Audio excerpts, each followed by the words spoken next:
ஸ்ரீமதே ராமானுஜாய நமः. ஸ்ரீமதே நிகமாந்த மகாதேசிகாய நமः. நமஸ்சர்வேபியः. வாரணமாயிரம் அதில் 8ஆம் பாசுரத்திலிருந்து நாம் அனுபவிக்க இருக்கோம். இம்மைக்கும் ஏழு பிறவிக்கும் பற்றாவான் நம்மையுடையவன் நாராயணன் நம்பி செம்மையுடைய திரு கையால் தாழ் பற்றி அம்மி மிதிக்க கனா கண்டேன் தோழினா. இதுக்கு முந்தைய பாசுரத்தில் ஆண்டாள் சொல்லும்பொழுது கைத்தளம் பற்ற கனா கண்டேன் தோழினான்னு சொன்னான். இங்கே அம்மி மிதிக்க கனா கண்டேன் தோழினான்னு சொல்றா. இப்போ நம்மையுடையவன்னு சொல்லும் பொழுது பொதுவாக சொல்லணும் அப்படின்னாக்க இந்த கணவன் மனைவிக்குள்ளே இருக்கக்கூடிய இந்த பந்தமானது உடம்பளவில் தான், ஜீவாத்மா இதில் இன்வால்வ் ஆகாது இந்த பந்தத்தில். ஆனால் பெருமாள் விஷயமா பெருமாள் பரமாக சொல்லும் பொழுது இந்த உறவு இருக்கே எப்படின்னாக்க எல்லா பிறவிகள்லையும் ஒரு ஜீவாத்மாக்கும் கிட்டக்கூடியது. இந்த பிறவியில் நம்ம பெருமாளை ஆசிரியிச்சிட்டோம் அப்படின்னா இனி வரக்கூடிய பிறவிகள்லையும் நமக்கும் பெருமாளுக்கும் உண்டான சம்பந்தம் இருக்கும். எப்படி இருக்கும்னா, எற்றைக்கும் 7 பிறவிக்கும் உந்தன்னோடு உற்றோமேயாவும் உமக்கே நாம் ஆட்செய்வோம் மற்றினம் காமங்கள் மாற்றேலோ நெம்பாவாய்ன்னு ஆண்டாள் சொல்வதைப் போல இனி வரக்கூடிய எத்தனை பிறவிகள் ஆனாலும் எனக்கும் பெருமாளுக்கும் இடையே இருக்கிற சம்பந்தம் தொடரும் அப்படின்னு. அப்போ இப்போ ஒரு கேள்வி வரணும், பெருமாள் ஆசிரியிச்சாதான் எனக்கும் அவருக்கும் சம்பந்தம் வருமா? ஆசிரியிக்காவிட்டால் சம்பந்தம் வராதா? ஏன்னா பெருமாள் சம்பந்தமாக சொல்கிறச்சே அத்தனை ஜீவாத்மாக்களையும் பெருமாள் தன்னுடைய திருவயிற்று உதரபந்தத்தில் பிரளய காலத்தில் சுமக்கிறார், தாங்கிறார் அப்படின்னு சொல்லும்பொழுது ஏற்கனவே இந்த ஜீவாத்மாக்கள்லாம் பெருமாளோட சம்பந்தத்தை பெற்றவைகளாயிற்று. அப்படி இருக்கிறச்சே புதுசாக ஒரு சம்பந்தம் வருமா அப்படின்னா அப்படி இல்லை. இதை இப்படி யோசிச்சு பாருங்களேன். பெருமாள் அனுகிரகம் பண்ணுறார். பஞ்சாங்கத்தை பார்த்தா இன்றைக்கி நாள் நன்னா இருக்குது அப்படின்னு காமிக்கும். ஒரு சில நாட்கள் சுப முகூர்த்தமாக இருக்குது அப்படின்னு காண்பிக்கும். ஒரு சில நாட்கள் கரி நாள்னு காமிக்கும். இப்போ அந்த முகூர்த்த நாட்கள் சித்த யோகம் அமிர்த யோகாதி நாட்களில் மட்டும்தான் பெருமாள் அனுகிரகம் பண்ணுவார். கரி நாளாக இருந்ததுன்னா அனுகிரகம் பண்ண மாட்டார்னு சொன்னாரான்னு இல்லையே. அன்னைக்கு கரி நாளாக இருந்தால் கூட பெருமாள் அன்னைக்கும் அனுகிரகம் பண்ணிகிட்டே தான் இருப்பார். ஆச்சா, ஒரு மாடு இருக்குது, என்ன அந்த மாட்டுக்கிட்டேருந்து நம்ம பாலை கறக்கிறோன்னு வச்சுக்கோங்களேன். ஓட்டை பாத்திரத்தை கொண்டு போய் மாட்டு காம்பு கடியில் வச்சுட்டு பாலே வரலையேன்னா எப்படி வரும்? பாத்திரம் ஓட்டையாக இருந்து பிரயோஜனம் இல்லையே. பாத்திரம் ஒழுங்காக இருந்தால் தானே சுவாமி பால் தங்கும் பாத்திரத்தில். ஓட்டை பாத்திரமாக இருந்தால் எல்லாம் வெளில தான் போகும், வியர்த்தமாகிடும். எல்லாமே வியர்த்தம்னாக்க வேஸ்டாக இருது. வியர்த்தமாகிடுறதா எப்போ? அந்த மாதிரி பெருமாளுடைய அனுகிரகம் என்னும் பாலை பருகக்கூடிய ஏற்றுக்கொள்ளக்கூடிய பாத்திரங்கள் யாருன்னா நம்ம தான். நம்ம ஓட்ட பாத்திரமாக இருந்துட்டு பெருமாள் அனுகிரகமே பண்ணலன்னா நம்ம ஓட்டையாக இருக்கமே, அதுக்கு என்ன பண்ணுறது? நாம் என்னும் பாத்திரம் ஓட்டையான பாத்திரம், அனுகிரகத்தை கிரகிக்க முடியாத ஒரு பாத்திரமாக இருந்துன்னு வச்சுக்கோங்களேன். வேஸ்ட்டு தானே அது, வியர்த்தமாக போகிறதே. அப்புறம் பெருமாள் எனக்கு அனுகிரகமே பண்ண மாட்டேன்றார், பெருமாள் எனக்கு ஒன்றும் பண்ணலை. நம்ம ஒழுங்காக இல்லை. நம்ம பாத்திரம் ஓட்டையாக இருக்கிறது தான் என்ன அர்த்தம்? நம்ம ஒழுங்காக இல்லை சுவாமி. ஒழுங்காக இருந்தால் பெருமாள் அனுகிரகம் கிட்ட போகிறது. ஒழுங்காக இல்லைன்னா இல்லை, ஓவர், அவ்வளோதான். பெருமாள் நான் அனுகிரகமே பண்ண மாட்டேன்றார், பெருமாள் ஒன்றுமே பண்ண மாட்டேன்றார். எப்படி பண்ணுவார்? அவர் பண்ணுறதுக்கு ரெடியாக இருக்கார், பண்ணிட்டும் இருக்கார். அதை ரிசீவிங் எண்டில் தானே சுவாமி ப்ராப்ளம். கிவிங் எண்டில் ப்ராப்ளம் இல்லையா, ரிசீவர் எண்டில் தான் ப்ராப்ளம். அப்போ ரிசீவர் தானே அதை ஒழுங்காக வாங்கணும் பாத்திரத்தை. ரிசீவர் அப்படின்ற பாத்திரம் தான் பெருமாள் அனுகிரகம் என்னும் பாலை சரிவர பெற்றுக்கொள்ள வேண்டும் அப்படின்னு. எற்றைக்கும் 7 பிறவிக்கும் முந்தன்னோடு உற்றோமையாக உமக்கே நாம் ஆற்றினும் மற்றனம் காமங்கள் மாற்றையோ ரெம்பாவாயின்னு ஆண்டாள் சொல்கிறார். ஏற்கனவே அந்த ஜீவாத்மாவுக்கு பெருமாள் சம்பந்தம் இருக்குது. பட் அன்டில் அண்ட் அன்லெஸ் இந்த ஜீவாத்மா பெருமாளை போய் பரிபூர்ணமாக ஆசிரியிக்காத பரியந்தம் வரைக்கும் அதுக்கு அந்த ஞானம் பிறக்க போகிறது இல்லையே.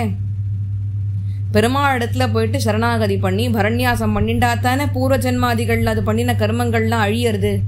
அது அழிஞ்சாத்தானே அதுக்கு ஞானம் அப்படின்றதுக்கு பிறக்கிறதுக்கு உண்டான ஒரு ஸ்கோப்பு கிடைக்கிறது. பண்ணாத வரைக்கும் எப்படி ஸ்கோப் வரும்? பண்ணாத வரைக்கும் நம்ம எப்படி இருப்போம்? நான் பெருமாள் அனுகிரகம் பண்ணிட்டே தான் இருப்பார். நம்ம என்ன பண்ணுவோம்னா, பெருமாள் எனக்கு அனுகிரகம் பண்ணல, அவளுக்கெல்லாம் பண்ணுறார், எனக்கு பண்ணமான்றார். பெருமாள் யார்கிட்டயா பேதம் பார்ப்பார? என் பக்கத்தில் உட்காண்டிருக்கிறவருக்கு என்ன அனுகிரகமோ அதே தான் எனக்கும் பண்ணுவார். எனக்கு வாங்க தரல, அவருக்கு வாங்க தெரிஞ்சிருக்கு சுவாமி, அவ்வளோதான் வித்தியாசம். அவ்வளவே தான் வித்தியாசம். ஒரு வீட்டில் ஒரு 10 பேர் ஆவணியை விட்ட முடிச்சு அடுத்த நாள் காயத்ரி ஜபம் பண்ணுறா வச்சுக்கோங்க. ஒரு வீட்டில் 10 பேர் இருக்கா, சரியா?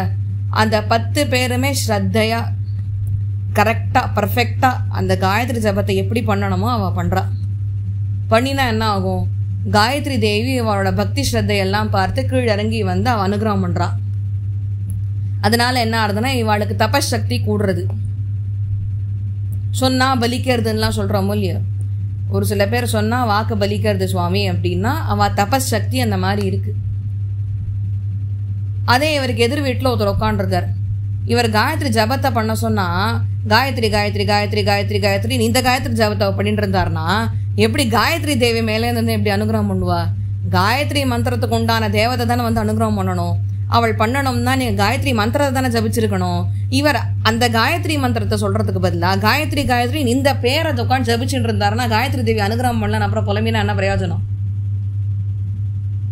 இவன் என்ன சொல்லுவான்? நானும் தான் காயத்ரி ஜபம் பண்ணேன், அவனுக்கு மட்டும் அனுகிரகம் பண்ணுறான் அப்படின்னு சொல்கிறான், அவள் பொய் சொல்கிறா, சும்மா இதெல்லாம் அப்படின்பா. ஏன்? ஏன்னா இவனுக்கு அனுகிரகம் பண்ணல. ஏன்னா இவன் காயத்ரி மந்திரத்தை ஒழுங்காக சொல்லலை. சொல்லியிருந்தா வந்திருப்பாளோ இல்லையோ. அந்த 10 பேருக்கு கிடைச்சதோ இல்லையா காயத்ரி மந்திரத்தினுடைய பலனாக காயத்ரி தேவத்தையோட அனுகிரகம். இவனும் ஒழுங்காக எதிர் வீட்டில் உட்காண்டிருக்கணும், ஒழுங்காக அந்த காயத்ரி மந்திர ஜபம் பண்ணிருந்தா இவனும் கிடச்சிருக்கணுமோ இல்லையோ. ஏன் கிடைக்கல?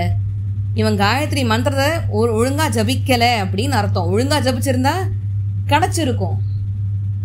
கிடைக்காதனால இவன் என்ன பண்ணுறான்? இவன் ஒழுங்காக பண்ணலை, அதனால் காயத்ரி தேவனோட அனுகிரகம் இவனுக்கு கிடைக்கல.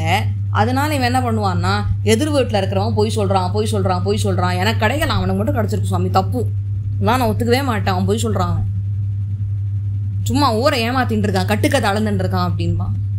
நம்மளும் உட்காந்து லூஸ் ஆட்டம் நம்பின்னு இருப்போம். அது நமக்கு தான் யார் சொன்னால் என்ன சொன்னான்லாம் கணக்கு கிடையாது. வாட்ஸ்அப்பில் தான் ஃபார்வர்டு வந்து தான் தட்டி விட்டுறணும் அப்படியே. அது உண்மையா பொய்யா சரியா இருக்கா இல்லையா எல்லாம் நமக்கு என்ன சுவாமி? ஃபேஸ்புக் ஆச்சாரம் வாட்ஸ்அப் ஆச்சாரம் இதை வச்சு நம்ம என்னத்த ஆச்சாரம் சாஸ்திரப்படி ஃபாலோ பண்ண போகிறோம்?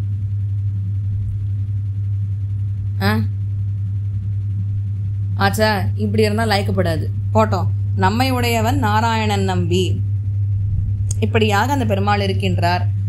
பற்று அவன் பற்றாவான் அப்படின்னா என்ன அர்த்தம்னாக்க, ஆண்டாள் சொல்ற சதா நான் எப்பொழுதுமே பெருமாளுடைய திருவடியை பற்றி கொண்டு இருக்கேன். இது ஒன்றும் புதுசு இல்லை. சதா பெருமாளுடைய திருவடியை பற்றின வண்ணமே தான் இருக்கேன். ஆனால் இன்னைக்கு அம்மி மிதிப்பதற்கோசரம் பெருமாள் என்னுடைய பாதத்தை பற்றினாரே, இதுவல்லவா ஆச்சரியம். நம்பியின் குணத்தை நான் என்னன்னு சொல்லி நான் வர்ணனை பண்ண முடியும்? என்ன சௌலபியம், என்ன சௌசீல்யம், என்ன வாத்சல்யம் அவர் இந்த காரியத்தை பண்ணியிருக்கார். செம்மை உடைய தாழ் பற்றி பெருமாளுக்காக இங்கேயும் அங்கேயும் தேடி தேடி தேடி தேடி நடந்த கால்கள் நொந்தவோன பெருமாளுக்கு ஆழ்வார் பாடினாரே, அந்த மாதிரி ஆண்டாளினுடைய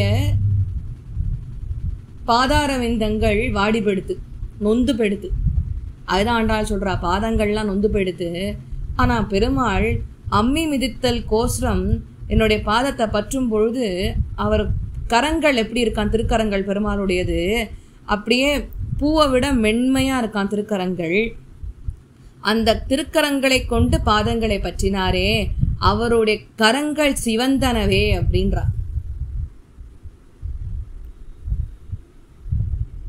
ஆனா அவர் கை செவந்து போச்சேன்றத கொஞ்சம் கூட பெருமாள் பொருட்படுத்தாது, அவரோட திருக்கரம் செவந்து போச்சேன்றத கொஞ்சம் கூட பொருட்படுத்தாத பெருமாள் என் மேல இருக்கிற காதலினால் அன்பினால் என்னுடைய பாதத்தை கெட்டியா இழுத்து பிடிச்சி அம்மி மேலே வச்சார். திருக்கையால் தாழ்பற்றி ஆண்டாள் சொல்றா இந்த இடத்துல, கணவன் மனைவியினுடைய காலை பிடித்து அம்மி மீது வைப்பது வழக்கத்தில் உள்ளதே. ஒரு சில பேர்லாம் அது இல்லை, அதெல்லாம் புருஷால அவமானப்படுத்துகிற மாதிரி அப்படின்னு நினச்சிக்கிறா. ஆனால் அது அப்படி கிடையாது. இது ட்ரெடிஷ்னல் ப்ராக்டிஸில் உண்டு, சம்பிரதாயத்தில் உண்டு, சாஸ்திரங்கள் ஏற்றுக்கொண்டனவே. இந்த விஷயங்கள்லாம் ஏற்றுக்கொள்ளாதில்லை, ஏற்கனவே ஏற்றுன்னு இருக்கிறது தான். ஒரு பர்த்தா தன்னுடைய மனைவியினுடைய கால் கட்டவரலை எடுத்து அம்மி மேலே வச்சு அம்மி மிதித்தல் அப்படின்ற அந்த காரியத்தை பண்ணணும். அது அடுத்த பாசுரத்தை அனுபவிப்போம்.